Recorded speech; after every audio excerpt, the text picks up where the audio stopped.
Bonsoir. Bonsoir. Bonsoir. Merci d'être venu pour ce dialogue Veritas. Sentez-vous accueillis pour cette soirée. Donc, Jean-Albert l'a dit, le Forum Veritas, c'est un espace proposé par les groupes publics universitaires. Son but, c'est d'entendre plusieurs voix différentes, plusieurs avis parfois discordants. Et parfois, on espère qu'ils ne soient pas discordants pour qu'il y ait un débat d'idées, un échange, à propos d'un sujet dans un cadre universitaire et avec des personnes de talent qui ont fait des études, de grandes études universitaires. C'est pas la première fois qu'il y a un Forum Veritas, on l'a déjà dit, c'est une association qui existe depuis une vingtaine d'années. Mais en France, il y en a déjà eu une bonne vingtaine, partout en France, avec des intervenants connus comme Bernard Kouchner, médecin, ancien ministre, Luc Ferry, philosophe, lui aussi ancien ministre, Étienne Klein, physicien, et Johnny Hallyday, bien sûr. Non, en fait, pas Johnny Hallyday. Il est mort avant. Pour voir ou revoir les précédents Forums Veritas, si vous ne voulez pas voir Johnny Hallyday, vous pouvez aller sur la page YouTube de Forum Veritas France ou sur fr.veritas.org. Donc vous pouvez revoir tous les précédents Forum Veritas sur la page YouTube ou fr.veritas.org. Alors le sujet de ce soir, c'est chrétiens et musulmans, un même Dieu.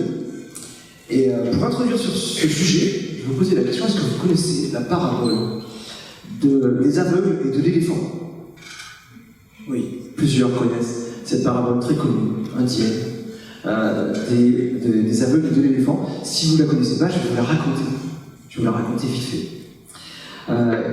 C'est l'histoire de 6 hommes en Inde, très enclins à parfaire leur connaissance, et ils vont voir un éléphant, bien qu'ils soient tous aveugles, afin que chacun, en l'observant, puisse satisfaire sa curiosité. Le premier s'approche de l'éléphant et bute contre son flanc large et robuste. Et donc, il s'exclame aussitôt, l'éléphant ressemble beaucoup à un mur. Le second, palpant une défense, s'écria, il ne fait aucun doute que cet éléphant extraordinaire ressemble à une lance. Le troisième s'avança vers l'éléphant et, saisissant par inadvertance la trompe qui se tortillait, s'écria sans hésitation, je vois que l'éléphant ressemble beaucoup à un serpent. Et ainsi de suite, avec les 6 messieurs aveuglants. Et la conclusion de cette parabole, ainsi ces hommes d'Inde discutèrent longuement, chacun faisant valoir son opinion avec force et fermeté, même si chacun avait partiellement raison, tous étaient dans l'erreur. C'est une parabole un petit peu orientale, un petit peu babacool, qu'on sort souvent pour dire que finalement, il y a beaucoup de religions qui décrivent un Dieu à leur manière, mais qu'en fait, c'est un même Dieu. Et finalement, la question qu'on va se poser ce soir, c'est est-ce que c'est vrai avec l'islam et le christianisme? Cette parabole pourrait vraiment s'appliquer aux musulmans et aux chrétiens qui, en plus, partagent de nombreux points communs. Un seul Dieu, de nombreux personnages en commun cités dans la Bible et le Coran. Alors, ont-ils finalement le même Dieu? Après 15 siècles de malentendus, allez-vous assister ce soir à un accord historique entre un musulman et un chrétien? Le suspense est insoutenable. Pour traiter cette question, est-ce que les musulmans et les chrétiens ont un même Dieu, nous avons ici Monsieur Abdellah Assafiri, qui est imam et vice-président du conseil régional du culte musulman d'Auvergne, et ici Monsieur Karim Areski, qui est pasteur protestant et doctorant en islamologie, et qui vont traiter normalement ce sujet avec brio. Le déroulement de la soirée, je vais vous décrire. Il y aura 20 minutes où chacun va donner son point de vue. 20 minutes, et il y aura un petit chronomètre sur mon téléphone que je mettrai sous leur nez pour qu'ils soient au courant du déroulement de leur discours et pour qu'ils soient à l'heure. Donc vous avez 20 minutes et 20 minutes de discours. Et après, vous aurez 20 minutes de dialogue entre ces deux personnes qui pourront se poser des questions et y répondre. 20 minutes, où il y aura toujours aussi un équilibre entre le temps de parole. Et ensuite, pendant 30 minutes, vous pourrez poser vos questions aux intervenants. Et avant que vous posiez vos questions, je vous donnerai quelques règles de base pour poser de bonnes questions. En tout cas, dans le bon format, c'est ce que je veux dire. Donc, je laisse la parole à Karim Areski. Nos deux intervenants ont déterminé le premier qui interviendrait, et c'est Karim Areski qui a été désigné.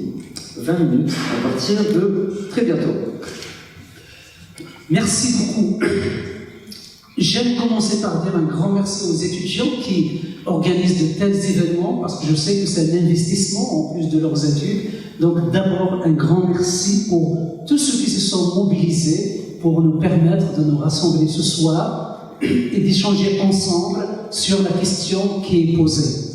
Je me réjouis d'échanger avec Abdallah Safiri.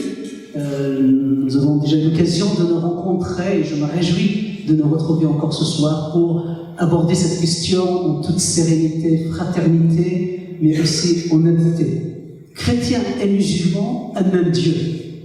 Vous aurez remarqué qu'il y a un point d'interrogation et qui a tout son sens à cet endroit-là. Que répondre à cette question?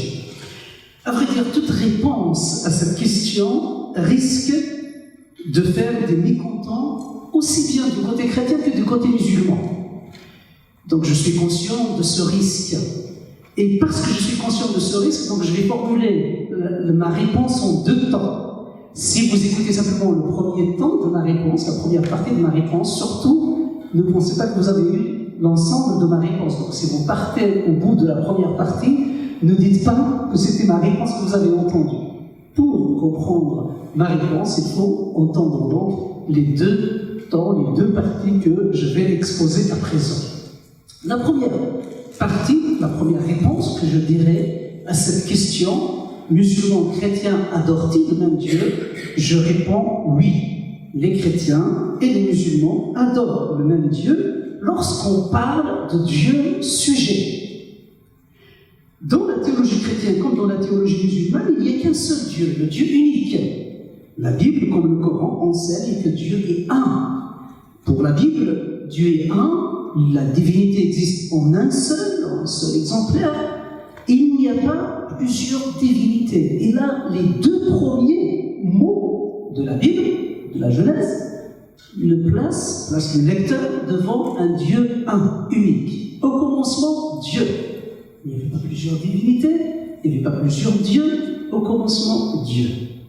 Le lecteur de la Bible, donc, est placé d'emblée, dès ses premiers mots, devant un Dieu un, et tout au long de l'Ancien Testament, cette affirmation théologique, Dieu est un, ne cesse de revenir. C'est le cas dans le grand texte, les 10 commandements. Il commence par affirmer à nouveau que Dieu est un. C'est le cas en Exode chapitre 6, verset 4, je le mentionne parce que je reviendrai. Écoute Israël, le Seigneur notre Dieu, le Seigneur est un. C'est la confession du peuple d'Israël qui vient juste d'être libéré de l'esclavage de l'Égypte. Dans sa confession de foi, Dieu est un. Et les prophètes tout au long de l'Ancien Testament vont rappeler cette parole, cette vérité, et je ne résiste pas à vous citer une parole du prophète Isaïe, c'est le Seigneur qui parle par la bouche d'Isaïe qui dit « Moi je suis le Seigneur, il n'y en a pas d'autre, non, en dehors de moi il n'y a pas de Dieu ». C'est dans Isaïe, chapitre 45, et c'est aussi une référence au chapitre 41. Ce message est repris clairement, totalement par le Seigneur Jésus dans l'Évangile. Avant de répondre à la question du plus grand commandement, il rappelle d'abord, écoute Israël, le Seigneur notre Dieu, le Seigneur est un. Et après il dit, tu aimeras le Seigneur ton Dieu de ton cœur et tu aimeras ton prochain comme toi. Donc pour Jésus, Dieu est un, il est unique, et l'obéissance au double commandement d'aimer, qui est placé au cœur de l'Évangile, s'inscrit dans la perspective de l'adoration, de la reconnaissance que Dieu est un. L'apôtre Paul va aussi dans ce sens lorsqu'il dit, pour ce qui nous concerne, il n'y a qu'un seul Dieu. Il n'y a qu'un seul Dieu. Le Coran ne dira pas autre chose à ce sujet. Il suit l'enseignement biblique. Pour le Coran, Dieu ici aussi est un, il est unique, le créateur de l'univers, et la doctrine de l'unicité, la doctrine de l'unicité divine prendra une importance capitale dans la théologie musulmane très tôt. La première partie de la confession musulmane, d'ailleurs, rappelle qu'il n'y a pas de Dieu que Dieu. Donc, la conclusion, aussi bien pour la Bible que pour le Coran, Dieu est unique, il est le créateur de l'univers, il est un. Et en plus d'être présenté comme le Dieu unique, aussi bien dans la Bible que dans le Coran, le Dieu coranique se réclame des mêmes attributs que le Dieu biblique. Un des textes coraniques qui enseigne cela d'une manière éclatante, c'est la sourate 59 de l'Exode. Les versets 22 à 24 reprennent presque tous les attributs de Dieu enseignés, déclarés dans l'Ancien et le Nouveau Testament. Il est question, par exemple, que Dieu est unique, omniscient, miséricordieux, souverain, saint, pur, créateur. Tout ça, nous les retrouvons aussi enseignés, développés, aussi bien dans l'Ancien que dans le Nouveau Testament, c'est-à-dire dans la Bible. Ces éléments de théologie, aussi bien bibliques que coraniques, conduisent à la conclusion de l'existence d'un seul Dieu, l'unique créateur de l'univers. Il y a là une réelle convergence théologique entre la Bible et le Coran au sujet de Dieu comme sujet. Un Dieu unique. Voilà pourquoi je réponds dans un premier temps qu'en effet, oui à la question qui nous a été posée pour cette soirée. Ensuite, la deuxième partie, l'honnêteté intellectuelle et aussi spirituelle me conduit à répondre non à notre question. Car il y a une divergence théologique fondamentale quant au Dieu révélé. Pas au Dieu sujet, mais au Dieu révélé. Là, il y a une divergence fondamentale dans la conception, entre la conception biblique et la conception coranique. Dieu révélé dans l'Évangile est le Père du Seigneur Jésus-Christ. Or, le Dieu révélé dans le Coran ne peut pas être Père, dans la mesure, à cause, ou grâce à la théologie de Tawhid, donc l'unicité unitaire de Dieu. Et je reviendrai sur l'unité de Dieu. Jésus, dans l'Évangile, révèle que Dieu est Père. Ensuite, il révèle qu'il est aussi le Fils. Et enfin, il déclare qu'il est aussi Esprit. À plusieurs reprises, Jésus appelle Dieu son Père dans l'Évangile. À plusieurs reprises. Mais, pour citer, faire allusion juste à sa grande prière dans l'Évangile de Jean, au chapitre 17, c'est la prière sacerdotale, où il appelle Dieu mon Père. Jésus va encore plus loin en disant que non seulement il est Dieu et son Père à lui, mais il est aussi le Père de ceux qui vont croire en lui, c'est-à-dire des chrétiens, de ses disciples.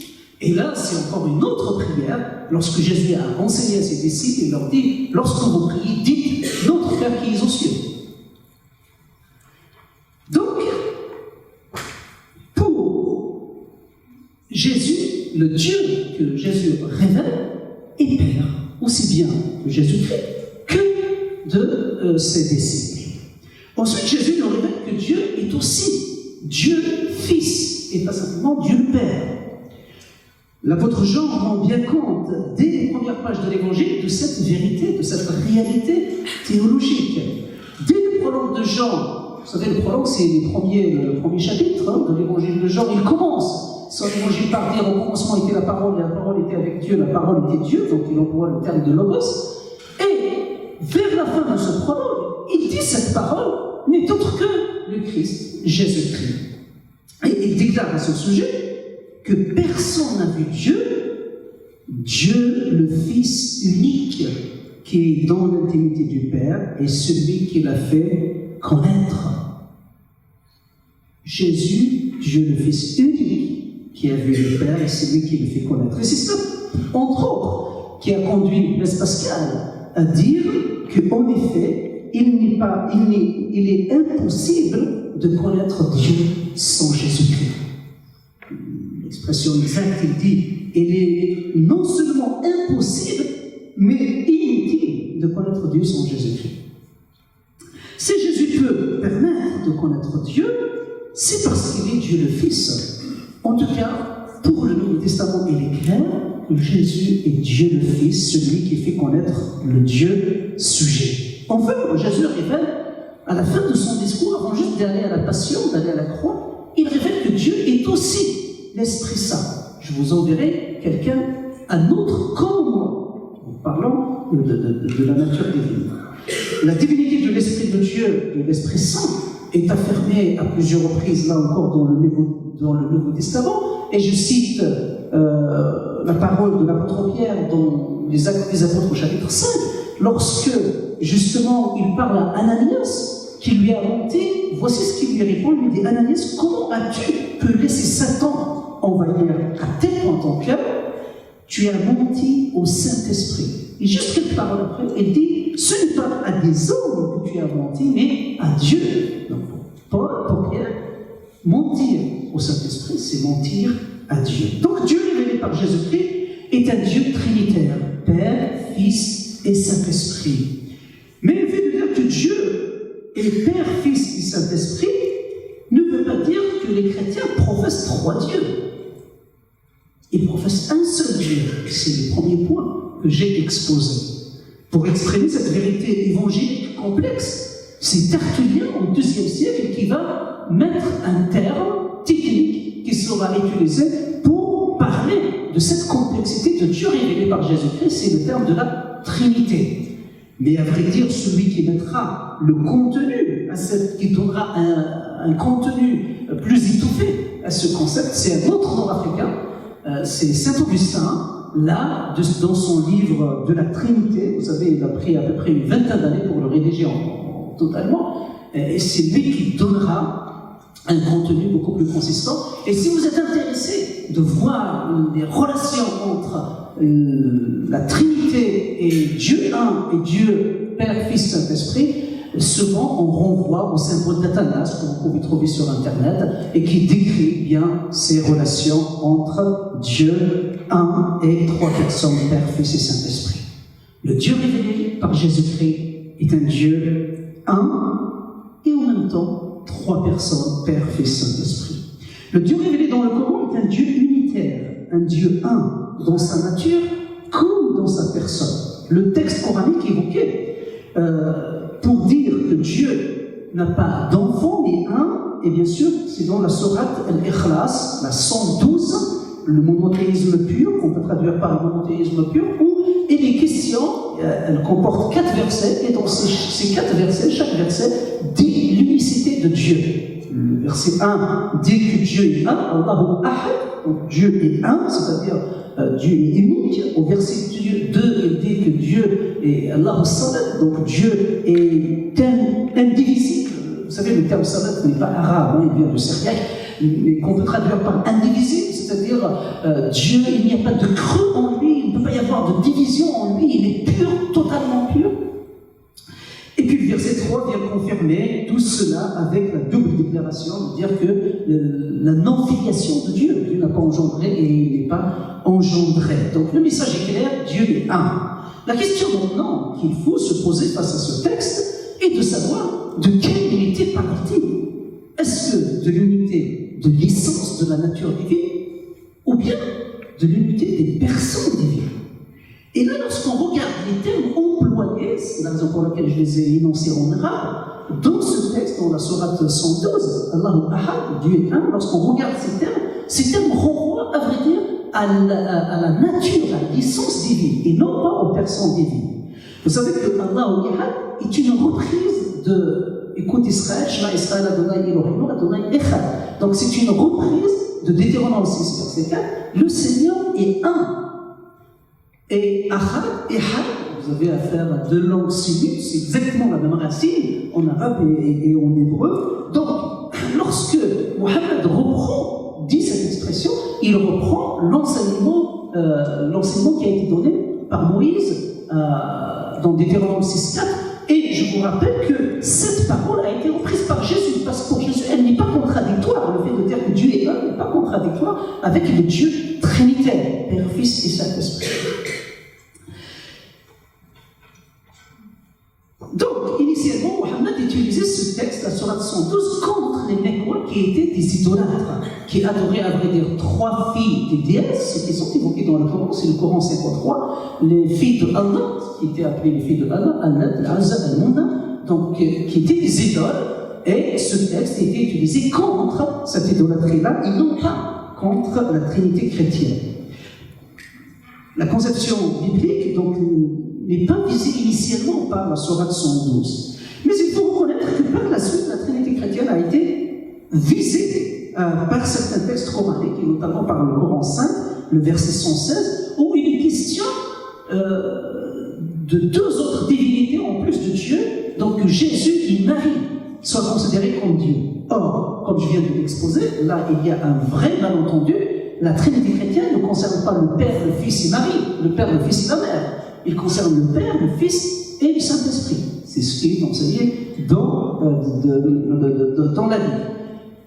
Donc là, à cet égard, Mohammed probablement était en dialogue avec une secte chrétienne ou quelque chose comme cela. Mais à mon sens, c'est vers la fin du ministère de Mohammed que l'accusation, le rejet de la Trinité chrétienne, a été formulé d'une manière très claire. En retour à la Mecque, vous savez, à la fin du ministère de Mohammed, on est autour de 630, d'après la tradition, d'après la Sira, 630. Lorsqu'il est revenu, il s'attendait à ce que les Juifs et les chrétiens reconnaissent l'autorité scripturaire à sa révélation. Or, il se trouve que les Juifs et les chrétiens de la Mecque n'ont pas voulu reconnaître une autorité scripturaire au message de Mohammed. Et à partir de là, il y a la sourate 9, At-Tawbah, du repentir, où au verset 30, il l'accuse d'une manière explicite, aussi bien les Juifs que les chrétiens. Les Juifs disent Uzaïr est fils de Allah, les chrétiens disent Jésus est fils de Allah. Uzaïr, il fait allusion à Isras, fils de Dieu, et Jésus à Isa, fils de Allah, Jésus est fils de Dieu, il dit telles sont les paroles de mécréants, etc. Et c'est à partir de ce moment-là que les chrétiens et les juifs ont été considérés donc qu'ils commettaient le péché de l'associationnisme, donc le ishtirak, l'ishrak, à partir de là, l'affirmation de Dieu un, Allah, ne porte plus uniquement sur la nature divine, mais aussi sur les personnes divines, et c'est ce qui a conduit à rejeter la Trinité chrétienne, Père, Fils et Saint-Esprit. Avant de terminer, j'aimerais souligner la spécificité de Dieu révélée par Jésus-Christ par rapport aux autres religions monothéistes, aussi bien d'ailleurs l'islam que le judaïsme.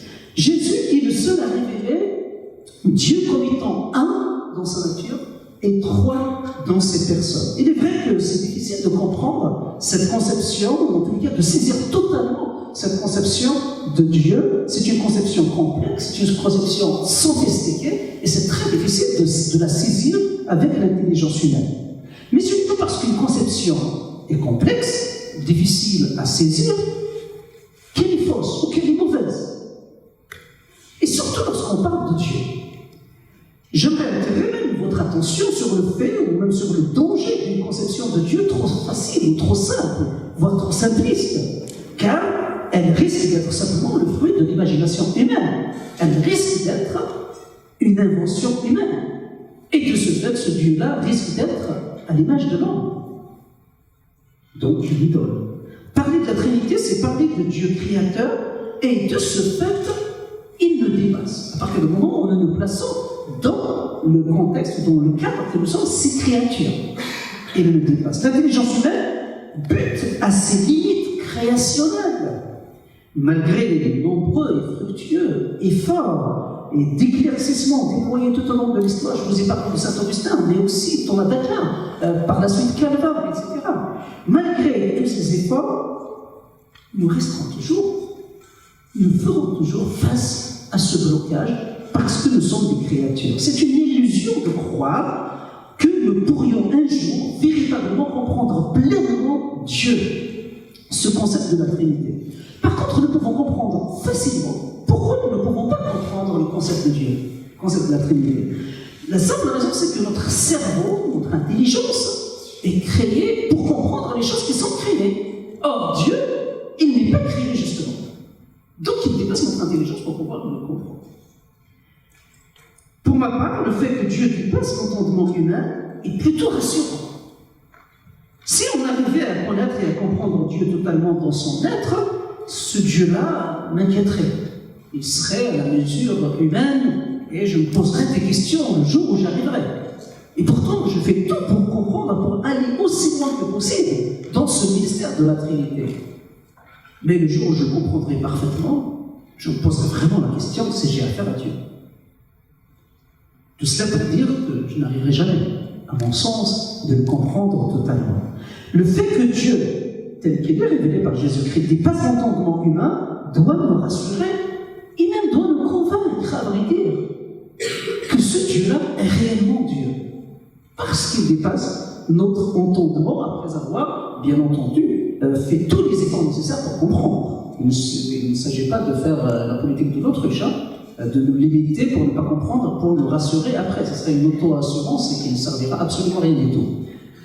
On raconte qu'un jour, Saint Augustin, donc il a vécu à Annaba aujourd'hui, en Algérie, il se promenait au bord de la mer, de la Méditerranée, et il voit un enfant en train de creuser, il a creusé un petit puits, et il commence à vider la mer Méditerranée dans son puits, dans ce petit trou, avec son petit bidon. Et il lui dit, mais qu'est-ce que tu fais? Le petit garçon lui dit, écoute, je suis en train de vider la mer, la Méditerranée dans ce trou. Apparemment, Augustin se moquait un peu de lui, et en faisant quelques pas, il dit qu'une pensée s'est imposée à lui en lui faisant comprendre que ce gamin finirait par finalement finirait par transférer la Méditerranée dans son trou et que lui n'arriverait pas à apporter une explication totale, pleine du concept de la Trinité. Et c'était à cette période-là qu'il réfléchissait sur la Trinité. Je vous ai dit qu'il a mis 20 ans pour rédiger son traité de la Trinité. Donc, ce n'est pas quelqu'un qui n'a pas vraiment pris le temps de réfléchir sur la question. Et pourtant, il s'est rendu compte à un moment donné qu'il a dit énormément de choses qui nous ont aidés, mais il s'est rendu compte quand même qu'il fait face à ses limites. Bien que Jésus révèle donc un Dieu qui permet un Dieu qui nous permet de le connaître vraiment, aussi bien intellectuellement, mais aussi relationnellement, mais il reste, néanmoins, ce Dieu restera toujours hors portée de l'homme, c'est tout autre. Tout cela donc nous conduit à formuler la réponse pour ce soir, pour la question qui nous est posée ce soir, avec ces doubles volets. Oui, les chrétiens et les musulmans adorent le même Dieu lorsqu'on parle de Dieu sujet, créateur unique.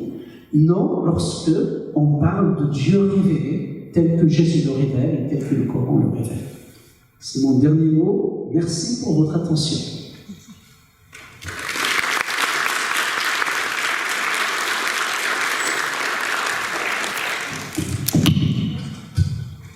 À vous, monsieur Assafiel. Bon, tout d'abord, un grand merci au groupe biblique universitaire donc, de cette invitation. J'ai déjà dit donc, pendant les premières discussions avec le pasteur Joël, que j'ai déjà côtoyé donc, ce groupe public universitaire, parce que j'étais étudiant au Crous, j'ai assisté à beaucoup de ces conférences, de ces assises, etc. Et que je suis familier un peu à ce langage donc, de la biblique, de l'Ancien comme du Nouveau Testament. Donc, grand merci aussi au public qui est là. Bon, alors, donc, la première chose que j'aimerais cadrer, parce qu'il y a beaucoup de gens qui ne savent pas quand est-ce que l'islam est venu. Il faut savoir que dans l'ordre chronologique, donc, il y a le judaïsme, avec Moïse. Ah bon, c'est Abraham. Donc, entre nous et Abraham, il doit y avoir à peu près 4000 ans. 4000 ans. Ensuite, après Moïse, il y a Jésus qui est venu à peu près 1300 ans, si je me mémoire est bonne. Et Mohamed il est venu à peu près 6 siècles après Jésus. Donc, c'est l'ordre chronologique. C'est pour cela, au départ, quand on a posé la question qui c'est qui va commencer, qui veut commencer, je dis on va respecter l'ordre historique. Les chrétiens étaient avant les musulmans, donc c'est à vous de commencer. Alors, c'est vrai que dans ce genre de débat, c'est une question de... On est en quête donc tous donc, de vérité, et dans ce genre de choses, notre prophète nous a appris une prière avec laquelle on peut commencer ce genre de discussion quand on est divergence sur un sujet. Allahumma rabbi Jibril wa Mikaïl wa Israfil, ô toi, Seigneur de Gabriel, de Raphaël et de Mikaël, Alim al-Ghaybi wa Shahada, c'est toi qui connais le monde visible comme le monde invisible. Fatir as-samawati wal ard, qui a créé, c'est toi qui as créé les cieux et la terre. Alim al-Shahada, Fatir as-samawati wal ard. Et dina لما اختلف فيه من الحق بإذنك أو أنت تحكم بين عبادك. C'est toi qui tranches les divergences entre tes serviteurs. Ces divergences, on ne pourra jamais les trancher. Déjà donc à notre niveau, et même au niveau supérieur, les théologiens de toutes tendances, parce que déjà nous, musulmans, il y a plusieurs branches de l'islam, il y a les chiites, il y a les khawarij, on n'arrive pas à trancher certaines choses. De même, dans le monde chrétien, il y a aussi beaucoup de divergences qu'ils n'arrivent pas à trancher. Et on n'arrivera jamais à les trancher. Simplement, donc, l'échange est toujours très important. Et après, on laisse chacun avec sa conscience, le public. Donc, c'est lui qui va en tirer des conclusions qu'il jugera utile de tirer. Alors, l'islam et le christianisme, le judaïsme appartiennent tous à une même branche. C'est la branche abrahamique. Donc Abraham, ce patriarche, ce grand prophète, il y a 4 ans, c'est à la fois le père du peuple d'Israël, et Jésus lui-même, c'est un Israélite. Et c'est aussi le père de l'autre branche qui a donné l'islam par la suite, de Ismaël. C'est marqué dans la Genèse que lorsque Agar, qui est la deuxième femme d'Abraham, lorsqu'il a pris son fils Ismaël, ils sont partis dans le désert de Paran. Ce qui est marqué dans la Genèse. Et le désert de Paran, c'est l'Arabe. Donc voilà, c'est pour situer donc l'islam par rapport au niveau historique. Alors, c'est tout à fait normal que l'islam, puisqu'il se réclame donc de la branche abrahamique, prêche un monothéisme pur. Ce monothéisme, comme il a été précisé, il est basé sur un Dieu qui est unique. Unique dans son essence, unique dans ses attributs, ses noms, ses actions, etc. Donc, telle est l'essence qui est bien claire, qui est comprise par tous les musulmans. La sourate 112 que vous avez citée, elle est très connue par tous les musulmans, et même les enfants musulmans doivent apprendre, et beaucoup de monde doit apprendre cette sourate, puisque c'est la clé. Dieu dit, c'est lui Dieu. Le seul et l'unique. Dieu, le recours suprême. Donc, je l'avais traduit par. Ça dépend de la traduction, parce que, comme on dit, qui traduit, traduit.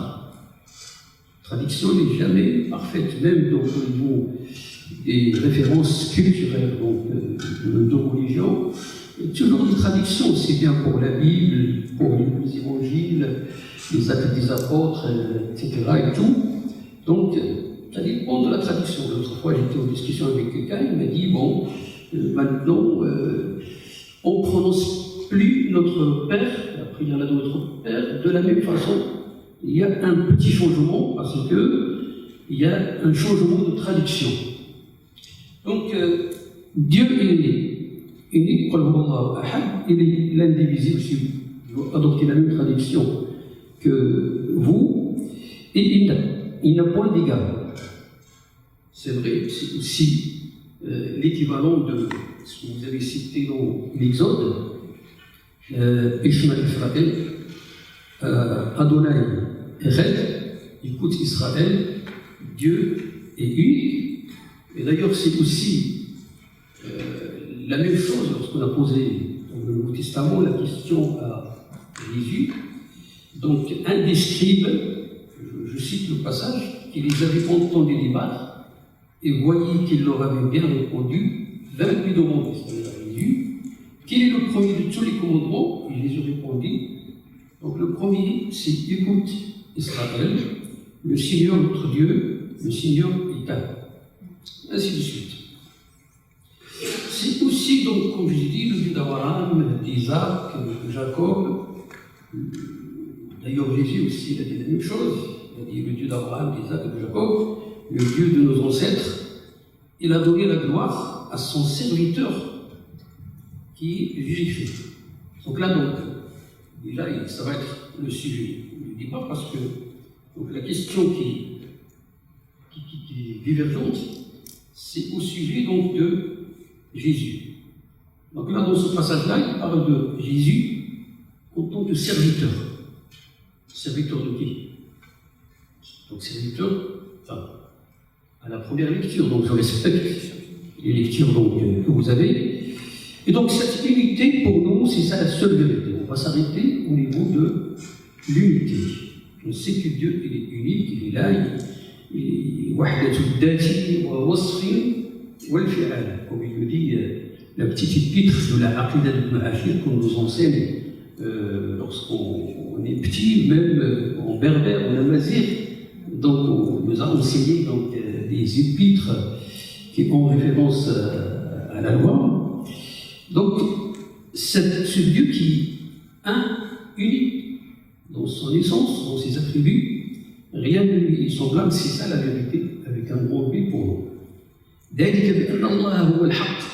C'est parce que Dieu, c'est la vérité. Tout ce que vous implorez en dehors de lui, c'est le faux.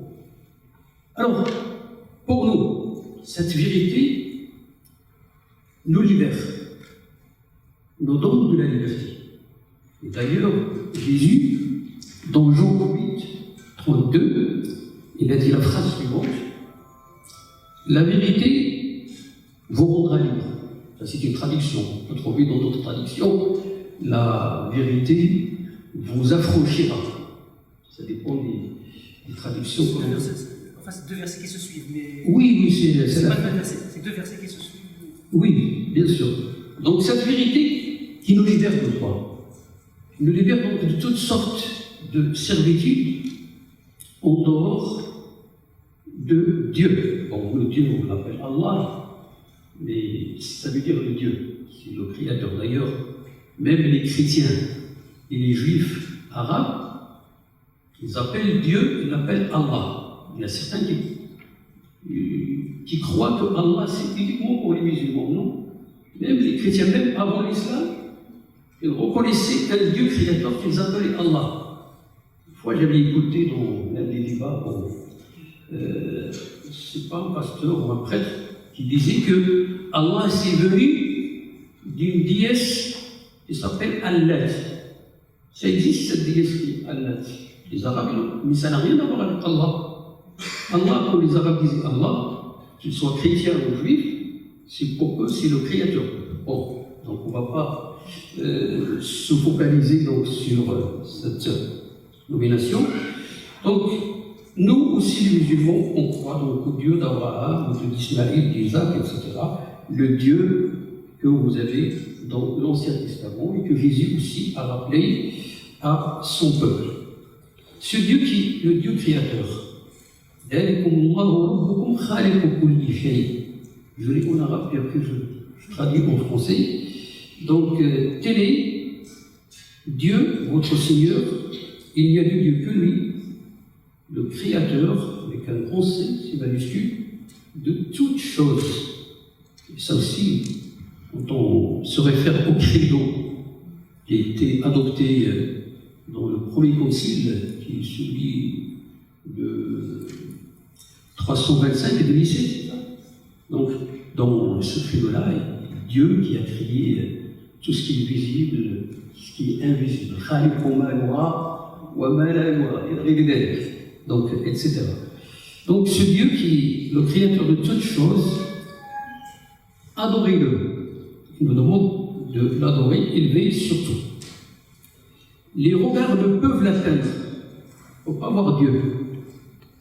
D'ailleurs, dans le Coran, il y a aussi l'histoire qui a été dans l'Ancien Testament, dans l'Exode 32, lorsque Moïse demanda de voir Dieu, Dieu lui a dit, tu ne pourras pas me voir. Parce que, et c'est aussi repris dans le Nouveau Testament, que personne ne peut voir Dieu. Donc, ce Dieu-là, qui est transcendant, qui nous a créés, mais il ne nous a pas créés qu'il est parti. Ce n'est pas comme certains philosophes qui disaient Dieu, il a créé le monde puis il est mort. C'est ici qui dit ça, c'est Nietzsche, c'est le philosophe. Bon, non. Dieu, il nous a créés, c'est lui qui a la création, mais il a aussi le commandement. C'est-à-dire qu'il y a la loi. Bon, ça c'est la conception de l'Ancien Testament. Il y a une loi, il y a un peuple. Et c'est aussi la conception de l'islam, parce que l'islam, comme je vous ai dit, s'inscrit dans la continuité biblique. Donc cette loi, pour lui, il n'a pas été anéanti, il n'a pas été abrogé. Pour lui, on soutient ce que Jésus disait, je ne suis pas venu pour abolir la loi, je suis venu pour l'accomplir. Et on peut en discuter si vous voulez, mais bon, je pense que... Donc le commandement appartient à lui. Ce Dieu aussi, il est le vivant. C'est-à-dire qu'il ne pourra pas accepter la mort. Il ne pourra pas mourir, c'est lui le vivant. Il est le premier et le dernier. Dans l'Ancien Testament et dans le Nouveau Testament, dans la vision de Jean, pour Jésus, bon, c'est marqué, je suis l'alpha et je suis l'oméga. Donc pour nous, Dieu, qui nous transcende, il est le premier, il est le dernier, et il est le vivant, il ne peut jamais mourir. Point de divinité à part lui, je cite un verset coranique, le vivant, celui qui subsiste par lui-même, Al-Qayyum, ni somnolence, ni sommeil ne le saisissent. À lui appartient tout ce qui est dans les cieux et sur la terre. Qui peut intercéder auprès de lui sans sa permission? Il connaît leur passé et leur futur, et de sa science, il n'embrasse que ce qu'il veut. Son trône aussi déborde les cieux et la terre.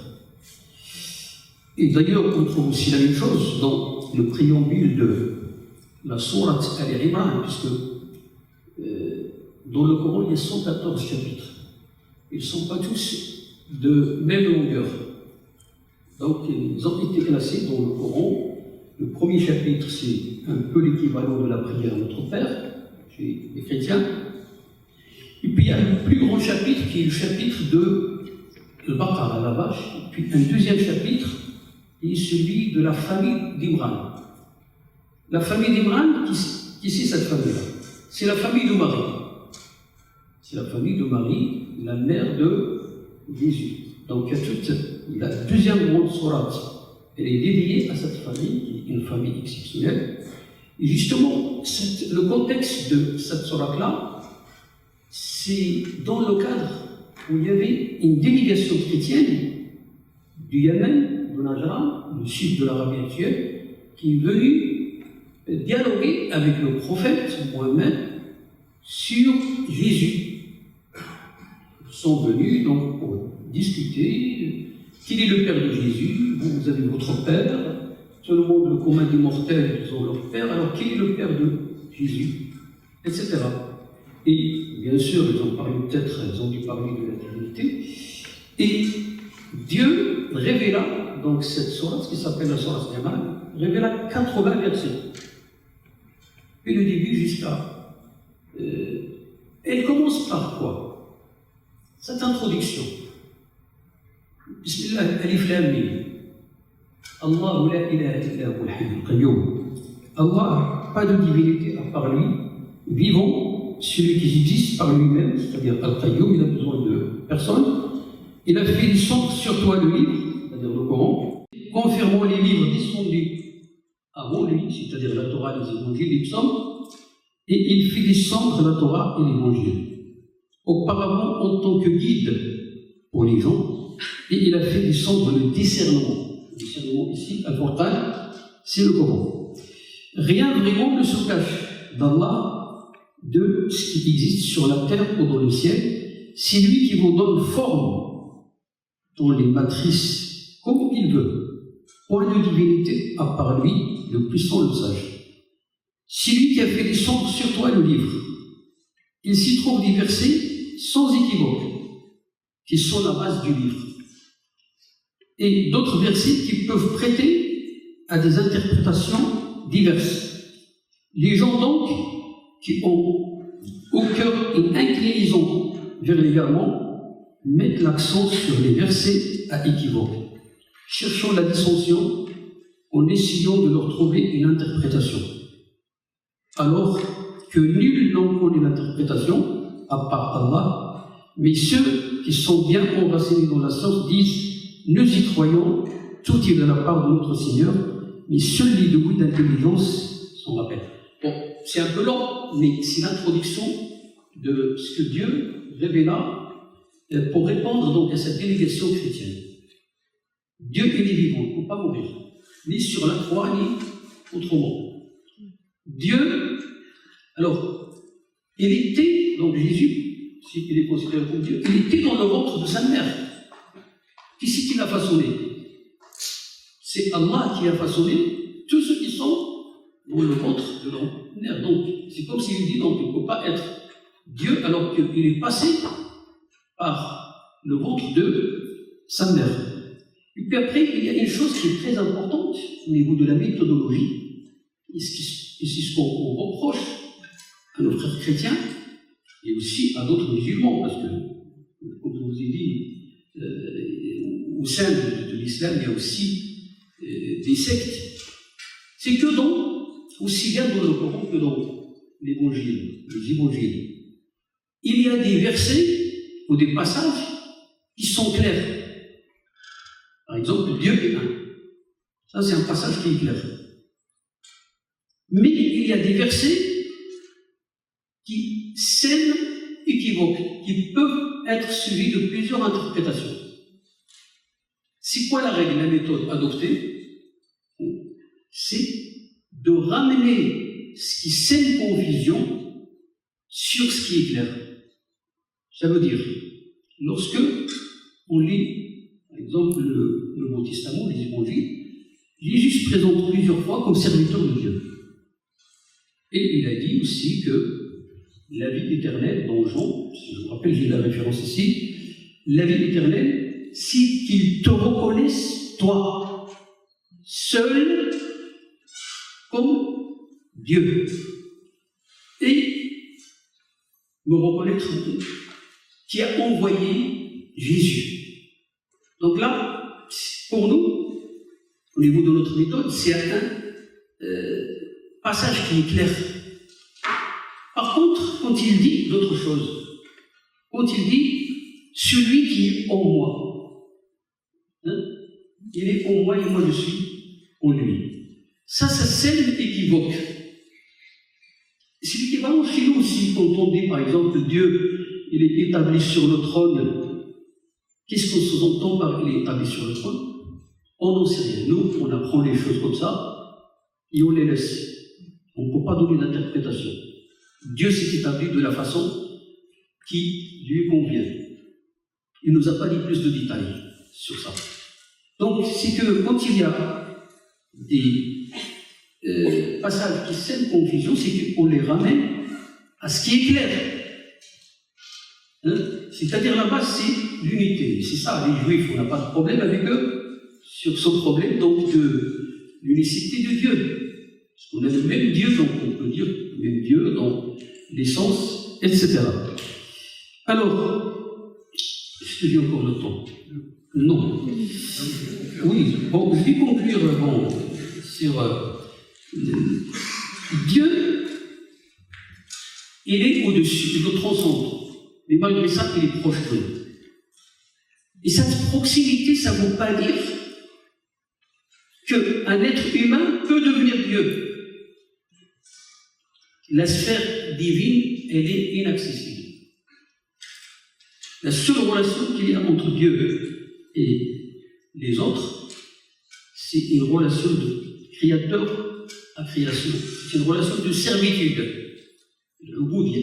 In kullu man fi as-samawati wal ardi illa ati ar-rahmani abda. Tous ceux qui sont dans les cieux et sur la terre, ils viennent vers Dieu en tant que serviteurs.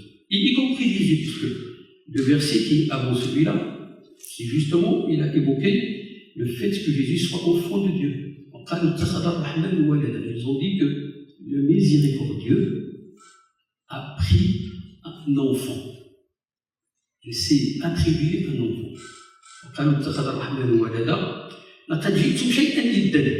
Vous avez dit une chose qui est monstrueuse.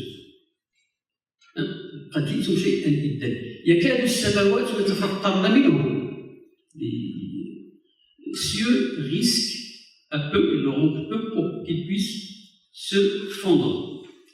Donc on ne va pas trop, peut-être qu'on va laisser un peu de temps au débat, donc je m'excuse, c'est peut-être avec cet échange-là, donc j'ai pu offenser peut-être la conscience ou la croyance, mais bon, on est là pour discuter, mais dans un cadre donc d'un dialogue qui est aussi bon. Merci.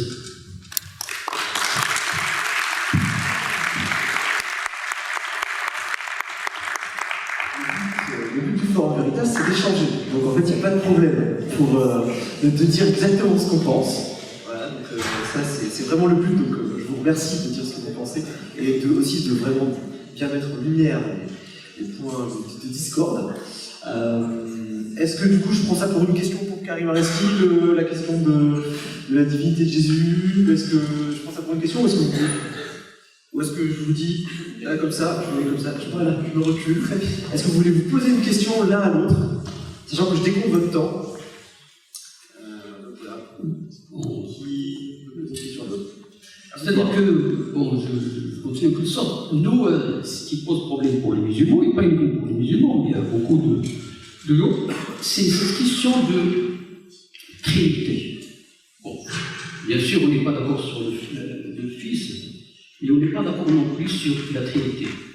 Vous avez dit que Mohammed avait une vision erronée de la Trinité, puisqu'il a pris Marie dans la Trinité. Il y a un passage dans Surat Al-Maïda, verset 116, oui, tout à fait.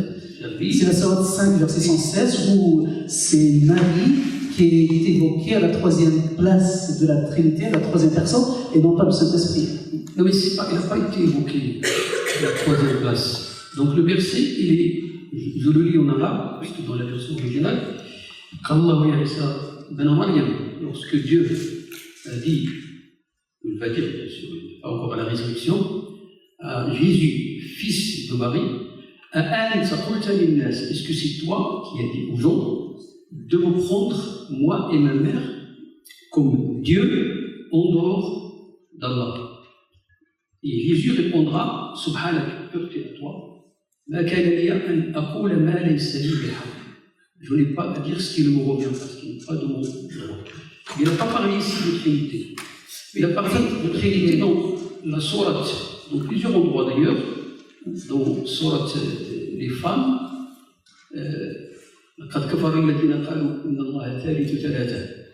dans un autre verset, mais ça c'est par la suite. Ce que je fais allusion à la Sourate 5, 116, c'est que Jésus, dans la bouche de Jésus alors qu'il était enfant, donc il n'y a pas dit, quand il y avait le reproche, il aurait pu lui dire, si à ce moment-là, mais après les choses vont évoluer, mais à ce moment-là, si la compréhension du prophète de la Trinité était claire, il aurait dit, est-ce que Jésus, c'est toi Jésus qui a dit aux gens de me prendre pour Dieu, moi et l'Esprit Saint. Or, on trouve à la place de l'Esprit Saint Marie. Donc, c'est la raison pour laquelle je pense. Après, bon, voilà, il y a des accusations beaucoup plus claires, etc., comme je l'ai évoqué, mais je pense qu'elles sont venues plus tard, et pas initialement. Et le texte, la Sourate 112, et ça, je renvoie à beaucoup d'études qui sont faites sur ce sujet, y compris sur chaque terme. C'est des termes qui renvoient vraiment à l'essence et non pas aux personnes. Maintenant, je pense qu'il y a une question pour avancer un petit peu dans le débat. Sur la question, je pense qu'il y a deux questions principales que j'ai perçues un petit peu dans votre propos. La première porte bien sûr sur la Trinité.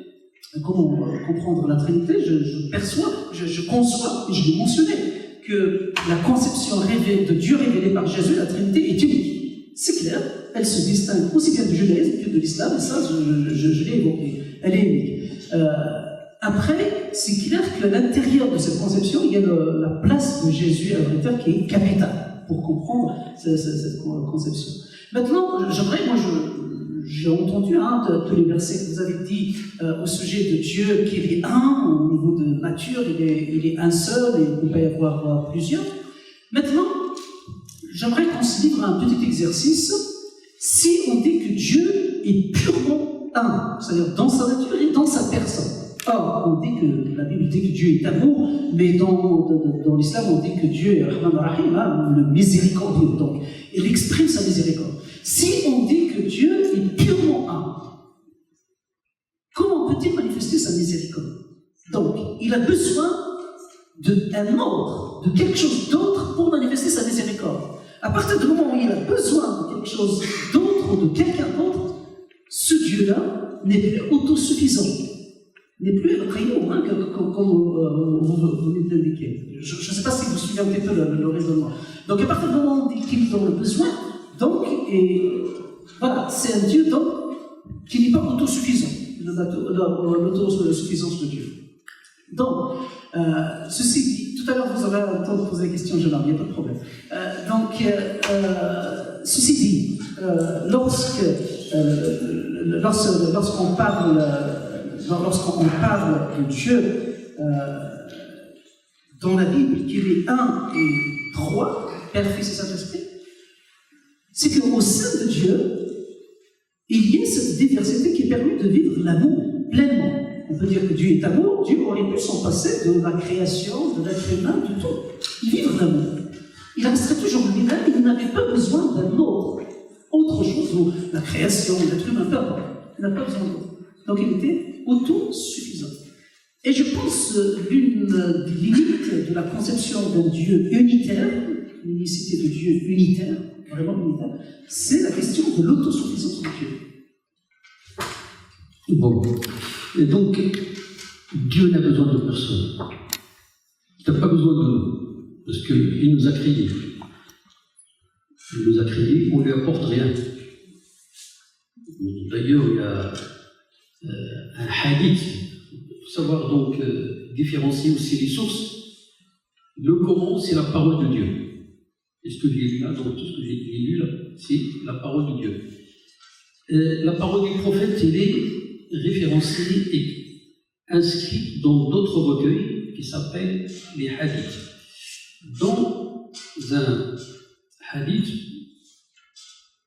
Dieu dit, c'est-à-dire que c'est un hadith saint aussi, il dit: ô mes serviteurs, si vous étiez tous mis sur le même pied d'égalité que le plus pécheur, le plus pervers, ça ne retranchera rien à ma royauté.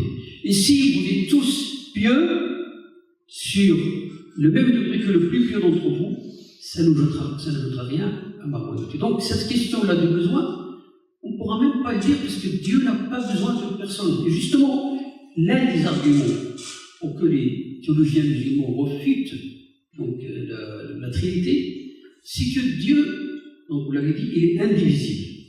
Il ne faut pas dire que Dieu est composé de 3 hypostases. Hypostase, c'est-à-dire dans la théologie chrétienne, surtout orientale, ils disent okno. On peut traduire en l'équivalent en français, c'est l'hypostat, c'est-à-dire le Dieu Père, le Dieu Fils, le Dieu Saint-Esprit. Parce que si on voit les choses dans cette conception, ça veut dire que Dieu, il est composé de trois choses. Et quelque chose qui est composé, il a besoin des autres pièces. Hein, je dis, c'est pas le vocabulaire qui est exact, donc Dieu n'a pas besoin donc de cette division, de cette subdivision pour dire le Dieu Père, le Dieu Fils. Il est un, et puis on n'entre pas dans sa nature. Parce que sa nature, on ne peut pas la comprendre. Je suis tout à fait d'accord. Je pense qu'il y a juste un petit malentendu. Lorsque la théologie chrétienne dit que Dieu est un, ça, l'islam est venu au VIe siècle, comme vous l'avez rappelé. Donc, le Christ l'avait dit au 1er siècle, donc bien avant l'arrivée de l'islam, et il se trouve que dans le judaïsme, ça a été dit bien avant. Donc, je pense qu'il n'y a rien de nouveau sur ce point. Lorsque la théologie chrétienne dit que Dieu est un sur un volet et trois sur d'autres niveaux, on ne parle pas du même niveau. On ne dit pas que 1 égale 3 sur le même niveau. Vous avez fait de la physique, donc vous devez savoir. Donc on parle des niveaux complètement différents. Mais à partir du moment où on dit, quand on dit sur la nature de Dieu, sur l'essence de Dieu, là on dit 1. La théologie chrétienne de la Bible parle de 1. Mais au niveau des personnes, on dit il y a 3 personnes. Donc, et ça ne change pas. Je vais prendre un exemple humain, et puis on va essayer de raisonner par analogie. C'est un sujet un petit peu complexe, hein, on est vraiment désolé, mais il faut rentrer un peu dans ces questions. Si je prends, c'est un exemple classique, hein, que vous pouvez trouver dans des lectures, dans des livres, si je prends 3 personnes, 3 hommes, Jean-Pierre, Jacques Jean-Pierre, on a combien de personnes? Allez-y, vous pouvez réagir cette fois-ci. On a combien de personnes? Jean-Jacques Pierre, 3 personnes. On a combien de nature humaine? Combien? Une seule. Si on dit qu'ils ont une seule nature humaine, donc si Pierre ou Jean se suicident, les autres vont mourir aussi, puisqu'on dit qu'il y a une seule nature humaine. D'accord. Donc chacun finalement possède la nature humaine. C'est vrai que quand Jacques se suicide, eh ben, Jean et Pierre vont être touchés parce qu'ils partagent la nature humaine, mais chacun possède la nature humaine pleinement. C'est la différence entre l'être humain et Dieu. L'être humain, on a autant d'êtres humains que de personnes. Si on est 10 êtres humains, nous avons 10 natures humaines. C'est la même nature humaine, mais nous ne la partageons pas. C'est-à-dire, si quelqu'un se suicide, on sera touché, mais on continuera à vivre. Par contre, lorsqu'on parle de Dieu, et c'est là où ça change tout, lorsqu'on parle de Dieu, là, par contre, il y a une seule nature divine, bien qu'il y ait 3 personnes divines. Donc, on parle de nature et de personnes sur 2 registres complètement différents. Et il est clair, c'est une explication beaucoup plus complexe pour notre entendement, pour notre intelligence, mais je pense que ça doit nous pousser à réfléchir davantage et ne pas mélanger entre la nature et les personnes et mettre tout le monde, et mettre tout sur le même plan. Parce que à partir du moment où on essaie de gommer cette différenciation qui est établie dans l'Évangile, en parlant de Jésus, là, il est clair que nous passons à côté de quelque chose de fondamental et d'essentiel dans la théologie chrétienne, y compris qui relève aussi de la finesse de la théologie chrétienne. Oui, mais parce qu'il y a aussi l'incarnation. Parce que vous dites que les chrétiens disent, vous n'avez pas parlé, bon, c'est vrai qu'on peut discuter, bon, même si on discute plusieurs heures, parce que ce genre de débat, ça ne nécessite pas 1 heure, ça nécessite 3 heures, 4 heures, minimum. L'incarnation. Donc, vous dites, les chrétiens disent que Dieu s'est incarné en Jésus. Et j'ai entendu quelqu'un qui a voulu me convaincre pour comprendre donc cette Trinité. Il faut changer de lunettes. Pour voir les choses avec les lunettes de l'incarnation. Or, pour nous, l'incarnation, ce n'est pas possible pour Dieu de s'incarner dans un espace qui est limité. En l'occurrence, le corps de Jésus, le corps qui a évolué, il était au départ dans le ventre de sa mère, puis il a évolué jusqu'à ce qu'il est devenu sa taille humaine, qui est normale. Et ça, c'est pas possible. Donc, Dieu ne s'incarne pas pour nous. Et d'ailleurs, je ne suis pas le seul. Moi, en lisant, en faisant la recherche, Barnabé avec Paul, quand ils sont partis pour prêcher en Grèce, là aussi, c'est déjà un débat. Est-ce que Jésus est venu uniquement pour les Israélites ou il est venu pour l'humanité? Donc, peu importe, Paul, il était de ceux qui voulaient à ce qu'on aille vers les autres, les non-israélites. Et sont partis, Barnabas et lui, dans une ville, Grèce, et puis ils ont trouvé quelqu'un qui est boiteux, qui ne pouvait pas marcher, etc. Et il lui a fait une prière, et puis la personne, elle marchait. Et puis les gens, donc c'est un milieu païen, la Grèce, ils ont vu ça, ils ont dit, voilà, ces deux personnes-là, Dieu s'est incarné en eux. Il faut savoir, à l'époque, en Grèce, il y a toujours la place pour un Dieu. Donc, Dieu qui s'est incarné dans ces deux personnes-là, qu'est-ce qu'il a fait Barnabé et Paul? Ils ont déchiré leurs habits, ils ont dit, ne dites pas ça, c'est une chose qui est abominable. Dieu ne peut pas s'incarner. Donc, cette question d'incarnation, pour nous, elle n'est pas du tout acceptable, parce que Dieu, comme on l'a dit, il est indivisible. On ne peut pas le cadrer dans un espace.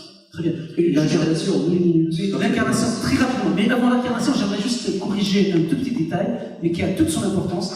Lorsque l'apôtre Paul et Barnabas, donc lorsqu'ils ont réagi, il n'était pas question du tout du terme d'incarnation, mais ils étaient pris pour des dieux. Ils n'ont pas dit que Dieu s'est incarné en eux, ils étaient pris pour des dieux, et là, ils ont refusé d'être pris pour des dieux parce qu'ils ont dit qu'il n'y a qu'un seul Dieu que Jésus nous a révélé. Maintenant, je pense qu'il y a vraiment, pour notre débat, il y a une autre question, c'est vrai, l'incarnation, vous avez tout à fait raison, qui est cruciale.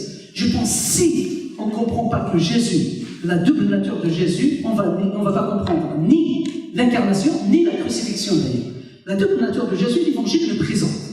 Jésus comme pleinement Dieu, mais aussi pleinement homme. Vous savez, comme si la Trinité n'est pas assez complexe, il y a encore cette complexité qu'il faut rajouter à la conception de la Trinité, c'est la double nature de Jésus. Il est pleinement homme, donc soumis aux mêmes lois naturelles comme vous et moi, mais en même temps pleinement Dieu, dans la mesure où vous et moi, nous avons eu besoin à un père ou une mère, y compris les grands prophètes, de A à Z. Il se trouve que Jésus n'a pas eu besoin d'un père pour venir à la naissance, et même le Coran le dit également, la Sourate Maryam, 119, etc., la Sourate Al-Imran également. Donc, il y a la double nature. À partir du moment où on comprend la double nature, lorsqu'on dit, il est vrai que Dieu, pourquoi cette double nature? Parce que, pour l'Évangile, pour sauver l'être humain, il faut être Dieu pour payer sa condamnation, parce que l'Évangile considère que la condamnation de l'être humain, elle est immense, et que l'être humain ne peut pas la payer par sa propriété. Donc, il faut être Dieu pour pouvoir régler cette facture, mais en même temps, il faut être homme pour prendre la place de l'être humain. Pour être représentant de l'être humain. Et c'est la raison pour laquelle Jésus est le seul d'ailleurs à avoir cette double nature, ce n'est pas le cas du Père ni du Fils, et c'est la raison pour laquelle c'est Jésus, dans la théologie chrétienne, qui est le Sauveur, parce qu'il est pleinement Dieu pour payer la condamnation, annoncer la condamnation du péché, annoncée contre les chrétiens, et pleinement homme pour prendre notre place à la croix. Et là, j'aimerais revenir sur la croix comme notre ami l'avait évoqué.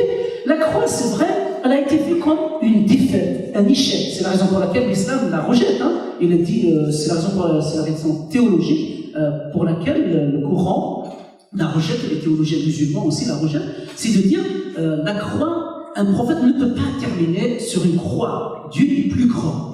Et c'était aussi la réaction de Pierre, qui était juif à l'époque, quand Jésus lui dit, je vais aller à la croix, Pierre il a dit, mais non, c'est pas possible, tu ne vas pas terminer sur une croix, un Messie, le prophète de Dieu, l'envoyé de Dieu, ne peut pas terminer sa course à la croix. Elle a été vue comme une défaite. Or, la croix, dans la perspective chrétienne, c'est une victoire. C'est là où Dieu a apporté la réponse au problème du mal, au problème du péché. C'est là où Dieu a apporté la réponse, et c'est la raison pour laquelle aussi bien Jésus que les apôtres, l'apôtre Paul, a présenté que la croix, c'est là où Jésus a triomphé des puissances du mal, et la résurrection confirme cette victoire. Donc, la croix, ce n'est pas une faiblesse. c'est vrai, elle est vue comme une faiblesse dans la théologie musulmane, dans la théologie, dans le judaïsme, mais dans la théologie chrétienne, de perspective du Nouveau Testament, la croix, ce n'est pas une faiblesse, mais c'est une victoire. Et c'est vrai que c'est la croix aussi, donc s'il y a eu la croix, parce qu'il y a eu l'incarnation, parce que c'est Dieu qui a choisi de venir payer le prix de la désobéissance humaine. C'est comme si vous avez un enfant qui a désobéi, qui n'a pas de quoi payer sa faute, vous venez et vous payez à sa place sa condamnation pour le libérer. Et c'est dans ce sens-là que Jésus dit aux Juifs de l'époque, aux pharisiens, vous connaîtrez la vérité vous affranchira, il vous rendra libre. Donc, de quelle vérité il parle dans l'évangile de Jean? Il parle de lui-même, il dit, vous me connaîtrez et je vous affranchirai, je vous rendrai libre de votre péché, et non pas de notre liberté. Voilà, c'était l'incarnation et la crucifixion en 4 minutes. Du coup, Karim Valaski a du retard. Donc maintenant, on va passer au moment des questions. Donc, vous avez quelqu'un qui a un micro, qui va pouvoir passer dans les rangs pour entendre vos questions. Petite modalité sur les questions. Il faut que vos questions soient des questions. Votre avis est sûrement merveilleusement intéressant, mais vous n'êtes pas intervenant. Les intervenants sont avec moi. Donc il faut que votre question soit une question. Et la deuxième règle pour cette question qui doit être une question, c'est qu'elle doit être la plus concise possible, bien sûr, puisque le temps nous est compté. Quelle est votre question? Et à qui s'adresse-t-elle, bien sûr? Bonsoir, et merci pour vos expositions. Ma question va à M. Asafari. Je voudrais que vous reveniez, s'il vous plaît, sur donc, la déesse, comment je n'ai pas très bien compris. Alet, je crois que c'est ça, la déesse. C'est, comme vous le savez, le prophète de l'islam, Mohammed, est venu dans un milieu, à la Mecque, où l'on adorait plusieurs divinités. Parmi ces divinités-là, il y en a une qui s'appelle Allat. D'accord? Donc c'est une divinité, une fausse divinité bien sûr, et Mohammed, l'islam, il est venu pour abolir ce culte donc, qui est adressé au statut. Et il y en a certains, comme je vous ai dit, un prêtre dans une discussion, qui a dit que le mot Allah est venu de Allat. Or, le mot Allah, il est aussi bien utilisé par les chrétiens d'Orient que par les juifs aussi d'Orient, même les arabes qui sont avant. Je voulais juste compliquer un petit peu sur, parmi les 3 déesses, il y avait Allah, la Zalmouna, c'est dans le Coran 53, si vous êtes intéressé pour trouver les noms, c'est la sourate 53.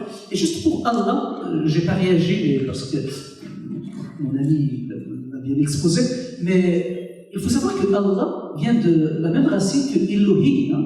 C'est exactement Alif Lam, qui renvoie à Dieu, à un Dieu, et qui se retrouve dans l'Ancien Testament plusieurs fois. Donc Dieu s'est servi de Elohim pour se présenter. C'est exactement le même terme aussi pour Théos en grec, pour parler de Dieu. En français, on utilise le terme Dieu, c'est un terme générique, ce n'est pas réservé aux dieux monothéistes. C'est un terme générique qu'on utilise pour parler de Dieu. Donc, c'est pas quelque chose qui viendrait de l'idolâtrie ou quoi que ce soit. C'est une reprise d'un nom qui est un nom générique qui est employé pour parler de Dieu. Question suivante.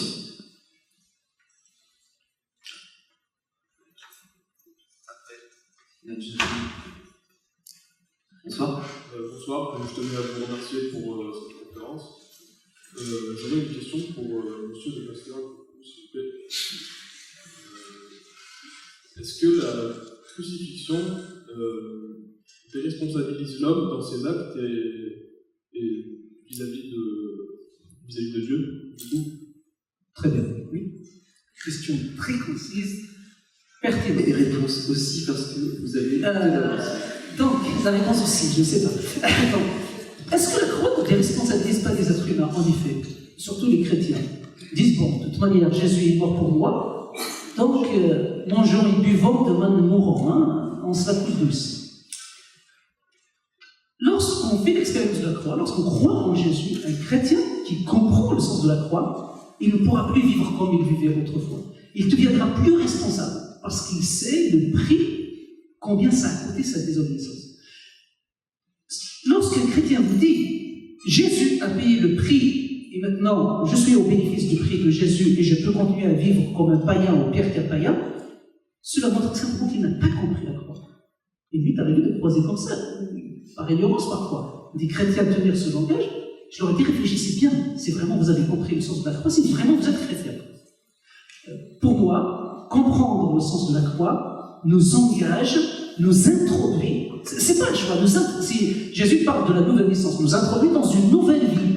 Quelqu'un qui est né, il ne peut pas dire je vais repartir en arrière.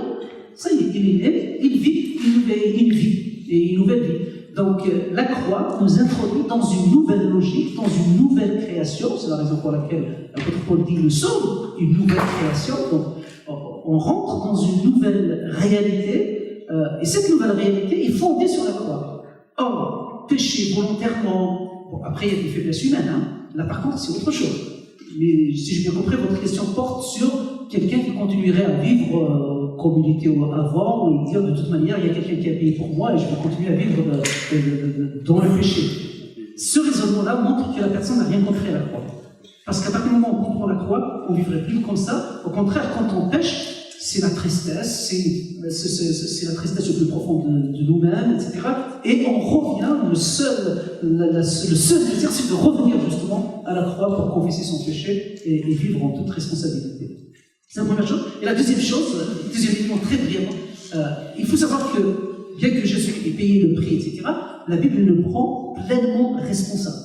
Nous aurons des comptes à rendre, et ça l'apôtre Paul nous dit, y compris pour les chrétiens dans 2 Corinthiens 3, il dit nous aurons tous des comptes à rendre pour tout ce que nous avons fait ou nous n'avons pas fait. Et ils le sont clairement. Nous passerons tous par le tribunal de Dieu, et il le dit aux chrétiens, pas simplement aux non-chrétiens. Le jugement commence par la maison de Dieu, pour reprendre aussi l'expression de Hébreu, dans l'Épître aux Hébreux, dans d'autres passages. Donc, il n'y a pas de déresponsabiliser de la croix responsabilise davantage. Merci. Nous avons une jeune fille, d'abord. Si ça pouvait être une question pour M. Asafiri, ce serait absolument merveilleux. Mais si c'est pas le cas, c'est pas le cas. Une question qui est adressée aux deux. Ah, ça tombe bien. Voilà, donc vous avez dit, d'abord, je commence par M. Areski, vous êtes doctorant en islamologie, vous avez dit que du coup, vous sépariez Dieu dans sa perception, dans sa nature, et Dieu dans sa personne. Est-ce que vous qui êtes islamologue, vous pensez que la notion de Dieu dans sa personne existe en islam? Dans le sens où est-ce que c'est pas Dieu seulement dans sa nature, et est-ce que cette nature seule ne suffit pas à répondre à la miséricorde? À moins que je n'ai pas compris votre perception. J'ai mal compris votre question. Vous parlez de 2 ou de 3? Répétez juste la question. Vous avez dit que Dieu était à séparer dans sa perception, dans sa nature et dans sa personne. Oui. Dans le sens où il y a la nature, l'esprit de Dieu, et il y avait Dieu dans sa personne. Et vous avez dit... Non, il n'y avait pas de 2 dans sa personne. Il y avait 3 personnes. Le Père, le Fils et le Saint-Esprit. Ça, c'est des personnes. Et puis la nature, j'avais dit qu'il y a une seule nature divine. Une seule nature divine. Et pourquoi cette seule nature divine ne suffit pas à répondre à la miséricorde? Non, mais parce qu'on parle de... Ah, la seule nature... Ah oui, quand on dit que Dieu est un... Ah oui, si on parle d'un monothéisme pur, quand on dit... donc, on exclut toute possibilité d'interaction à l'intérieur de la personne. Donc, une seule personne, une seule nature. À partir du moment où on dit qu'il y a un... donc il n'y a pas de diversité. Donc, or, la miséricorde ou l'amour est orienté vers l'autre, vers un autre que soi. Sinon, c'est pas d'amour, c'est pas de la miséricorde. Il est orienté vers un autre que soi. À partir du moment où on dit qu'il y a un seul, on exclut donc toute possibilité, toute diversité à l'intérieur. À partir du moment où on dit qu'il y a un seul, à partir de ce moment-là, donc ce être unique, un, a besoin d'autre chose, de l'autre, pour manifester son amour et manifester sa miséricorde. Or, à partir du moment où on dit qu'on a besoin d'amour, enfin, on a besoin d'autre chose pour Dieu, à mon sens, Dieu n'est plus autosuffisant. C'était dans ce sens-là. Je sais pas, c'est pas très... C'est un peu exigeant, mais je reprends. Par exemple, si moi je dis je suis aimant, d'accord? Si je suis tout seul, je dis je suis aimant et je suis que moi-même, donc j'ai l'amour qui déborde de moi, j'ai besoin de quelqu'un d'autre pour lui manifester cet amour. Sinon, ce n'est pas de l'amour. L'amour et la miséricorde est orientée vers l'extérieur. Si on dit que Dieu est un aussi dans sa personne, pas simplement dans sa nature, il n'y a aucun problème, et ça c'est la Bible le dit, Jésus l'a enseigné bien avant. Donc si on dit qu'il y a aussi un dans sa personne, donc ça pose problème. Donc ce Dieu-là a besoin de quelque chose d'autre. Cette personne, elle n'existe pas en islam, en fait. Ce Dieu dans cette personne, Oui, elle n'existe pas en islam. non mais quand on réfléchit maintenant, on dépasse un petit peu, on essaie de comparer un petit peu les deux conceptions, et on essaie de voir, on sort un petit peu du contexte simplement au islam ou au christianisme. Là, on parle d'un concept. Je dirais que c'est la seule limite que je trouverais un petit peu à une telle conception. Mais après, il y a d'autres limites aussi qu'on pourrait trouver à d'autres conceptions, il n'y a pas de souci. Mais l'islam ne parle pas sur ce point. Après, c'est tout à fait. C'est vrai. Du coup, je suis à Safiri, vous avez dit aussi que vous avez repris par rapport aux besoins, enfin, que Dieu avait besoin ou pas besoin de personnes, en quelque sorte. Et du coup, moi, j'avais ce questionnement par rapport en ce qui concerne le besoin de Dieu. Est-ce qu'on retrouve par rapport aux prophètes en islam, ou est-ce qu'on retrouve aussi dans la Trinité? Parce qu'en fin de compte, quand il y a une Trinité, c'est-à-dire que Dieu a aussi un besoin. Du coup, je ne sais pas comment vous différez cette notion de besoin de Dieu. Enfin, c'est quelque chose qui m'est très peu familier, en fait. Peut-être aussi que vous aussi répondre aussi à la question du coup que pose aussi Karim Araski, c'est comment est-ce qu'un Dieu tout seul peut être miséricordieux avant d'avoir créé l'homme, si ce n'est être supérieurement envers lui-même. Donc nous, on se limite au texte, parce que nous, on ne peut pas attribuer quelque chose à Dieu si lui-même il n'exprime pas à travers la révélation. Donc Dieu, il a dit, j'ai besoin de personne. Al-Ghani, j'ai besoin de personne. Et chaque fois, quand il parle donc on lui attribue un enfant, il a dit, pureté à lui, c'est lui Al-Ghani. Et ils ont dit, enfin Dieu dit, justement parce que cette miséricorde,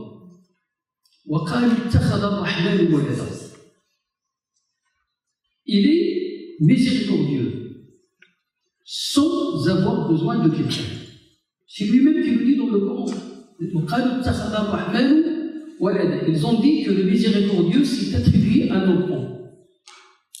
Donc ça c'est notre façon, votre façon à vous de voir, mais ce n'est pas la façon que Dieu voit. Il y a certains, du Coran, il y a certains Sophie qui disent une chose qui est pareille, mais ce n'est pas un Dieu du prophète. J'étais un trésor caché. Et j'ai créé les créatures pour qu'ils me connaissent. Donc pour nous, ça, ce n'est pas un dire du prophète, c'est un dire donc Sophie, mystique, ça vaut ce que ça vaut. Et moi, bon, personnellement, je ne suis pas d'accord parce que ça veut dire que Dieu a besoin de quelque chose. Mais Dieu n'a pas dit j'ai créé les humains parce que j'ai besoin d'eux. Il a dit j'ai créé les humains pour qu'ils m'adorent. Mais il n'a pas besoin de leur adoration. Il n'a pas besoin, comme le hadith l'a expliqué, même si vous êtes tous sur le même pied de perversité que le pire des péchés, ça ne tranchera rien à la volonté. C'est uniquement pour que Dieu puisse vous récompenser. Il vous a créé par amour de lui. Et l'amour de Dieu, parce que nous, vous utilisez Dieu est amour. Nous, on dit, d'ailleurs, toutes les sourates, sauf une, commencent par au nom de Dieu le clément et le miséricordieux. Bismillahi ar-Rahman ar-Rahim. Même si le mot ar-Rahman et ar-Rahim sont de la même famille, c'est la même dérivation, mais au niveau linguistique de la langue arabe, ar-Rahman, c'est une connotation de débordement. Il déborde de miséricorde. Et il ne faut pas oublier que le mot Rahman ou Rahim, il a une parenté avec le mot Rahim. Rahim qui veut dire l'utérus de la femme. Ce qui veut dire que la relation entre Dieu et vous, c'est un peu une relation d'amour comme celle d'une femme avec son enfant. Donc ce mot Rahman, Rahim, d'ailleurs un hadith le confirme, il a dit, le prophète avait une femme avec un bébé. Il a dit, est-ce que vous pensez que cette femme est capable de jeter son bébé dans l'enfer? Ils ont dit non. Il a dit, Dieu, il vous aime plus que cette femme, il aime son fils. Donc, il n'a pas besoin. C'est comme ça qu'il a prévu les choses, tout simplement.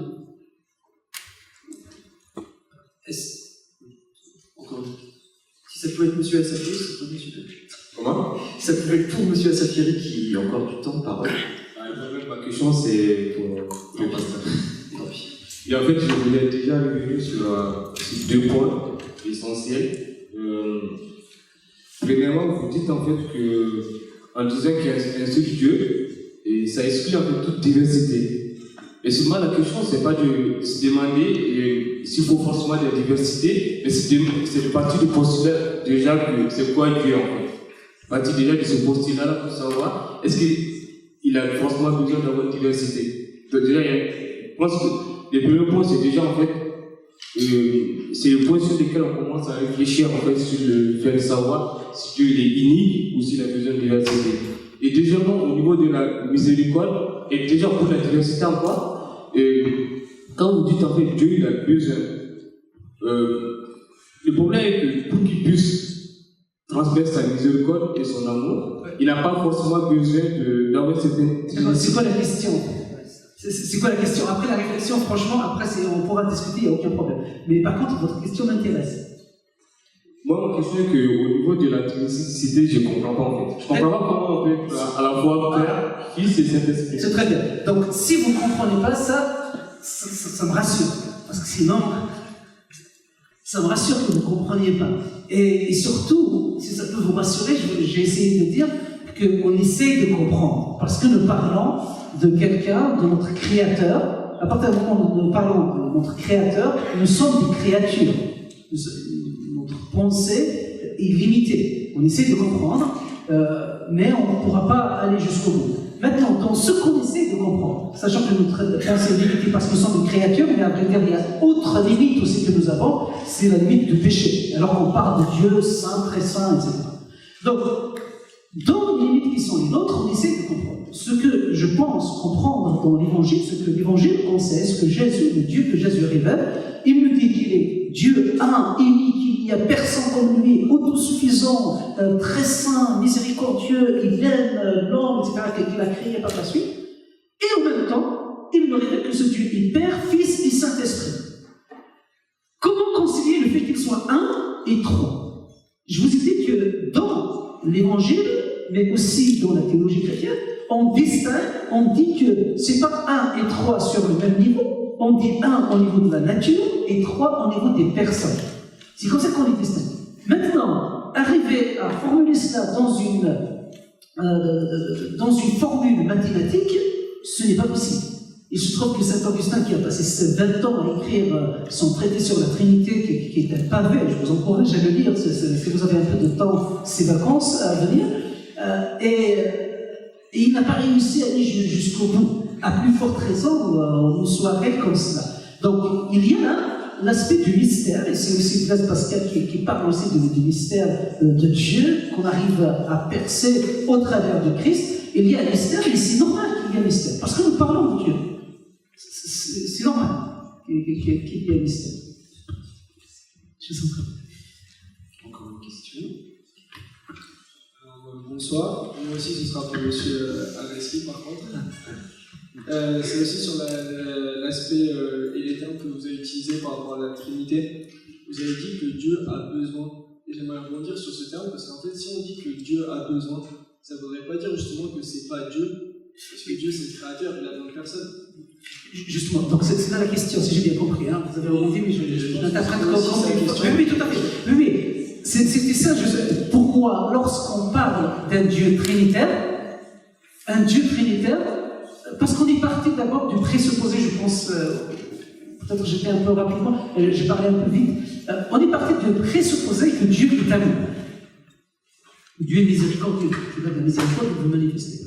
Donc, à partir du moment où on dit que Dieu est amour, donc il déborde, il déborde de la miséricorde, il déborde d'amour, il veut manifester ça. Si on dit que ce Dieu est unique, enfin il est un, strict, vraiment en chiffre 1, ça pose problème. Ça pose problème dans la mesure où l'amour est destiné vers l'extérieur. La miséricorde est destinée vers l'extérieur. À partir de ce moment-là, donc ce 1 a besoin d'un autre, soit la création, soit sur les astres, peu importe, a besoin d'autre chose pour lui manifester cet amour. Pour que cet autre soit le sujet de son amour, ou de sa miséricorde. Et si on dit que ce Dieu est dans le besoin, donc ce Dieu n'est plus Dieu. J'essaie de montrer un petit peu la limite de la conception d'une unité unitaire. Eh oui, déjà on parle des choses un petit peu complexes, si jamais vous regardez ailleurs, etc. Parce que c'est la troisième fois que j'explique ce principe. Pour ceux qui sont attentifs, je pense que je les ai ennuyés parce que c'est la troisième fois que j'explique ces choses. Allez-y. C'est vraiment en fait le fait de dire que Dieu a besoin d'être. Mais non, c'est un présupposé. Si on présuppose si on présuppose A en mathématiques, donc il y a A, on présuppose A. Et il se trouve que A et la B, dans ce cas-là, A implique A, B, C, et dans ce cas-là, le A implique C. C'est ce que j'essaie de démontrer, mais je ne dis pas que Dieu est dans le besoin, mais bien entendu, je suis le premier à vous dire que Dieu n'a pas besoin, il est autosuffisant, il n'a besoin de personne, ni de sa création, parce qu'il vit pleinement tout ce qu'il est, tous ses attributs, c'est-à-dire parfaitement ses attributs en lui-même, avant de nous d'avoir fait la création et d'avoir fait la création de l'homme. Une autre truc, encore une dernière. Parce que le temps passe. Bonsoir. Alors, j'ai une question pour l'imam. C'est une bonne idée. Vous avez parlé tout à l'heure que l'islam s'inscrit dans la continuité de la Bible. J'aimerais savoir s'il s'agit de la Bible qui s'arrête à l'Ancien Testament ou alors s'il s'agit de toute la Bible avec les 66 livres. Merci. Est-ce que c'est l'Ancien Testament? Est-ce que c'est l'Ancien Testament ou le Nouveau Testament? Alors, bon, moi quand je dis la Bible, je parle de la Bible actuelle. Parce que dans le Coran, quand il ne parle pas de la Bible, le Coran, il parle de la Torah. Et la Torah, c'est ce qui a été révélé à Moïse. On peut identifier cette Torah actuellement aux 5 premiers livres de l'Ancien Testament. Commençons par la Genèse, donc ce qu'on appelle la Pentateuque, c'est ça? L'évangile, il y a un seul évangile, c'est l'évangile de Jésus. Mais nous, quand on parle des évangiles, c'est selon ce que disent les chrétiens, c'est-à-dire l'évangile de Marc, de Matthieu, de Luc, le dernier qui est l'évangile de Jean. C'est ça pour nous, les 4 évangiles. Bien sûr, ces 4 évangiles, chez les chrétiens, il y a aussi les 14 ou 13 épîtres de Paul, et puis le dernier livre donc, qui s'appelle celui de Jean, qui est le dernier donc, de Nouveau Testament. Donc quand on utilise Nouveau Testament, Ancien Testament, c'est par rapport à ce qui existe actuellement dans la Bible.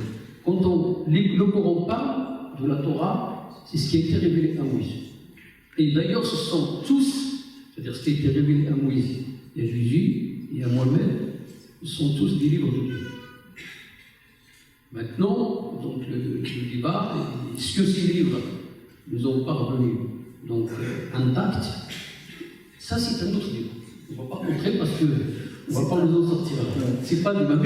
On croit à l'origine de ces livres et à leur sainteté. Et malgré ça, bien que nous, on pense que nos frères chrétiens, ils ont failli à ce qu'on appelle au niveau de l'unité de Dieu, mais ils ont quand même un statut spécial puisqu'ils sont considérés pour nous comme des gens de livre. On a un livre à l'origine qui est venu de Dieu. Et dans les évangiles que nous avons actuellement, il y a bien sûr la parole de Jésus, puisque dans les évangiles, vous pouvez trouver tout ce qui est écrit en rouge dans certains évangiles.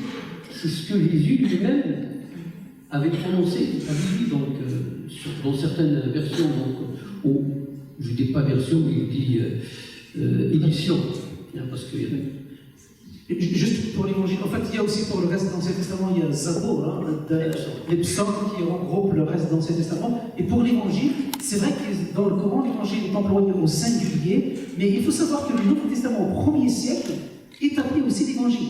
Parmi les chrétiens, au 1er ou 2e siècle, est appelé l'évangile pour indiquer l'ensemble du Nouveau Testament. Et j'ai tendance à penser, avec beaucoup d'autres islamologues, que l'évangile auquel fait allusion Mohammed au début fait allusion à l'ensemble du Nouveau Testament et non pas seulement à un seul évangile où sont les épîtres, etc. Mais bon, c'est un autre débat. C'est un autre débat. Merci beaucoup, messieurs, pour vos réponses et votre apport. Avant de... Vous pouvez les applaudir, oui.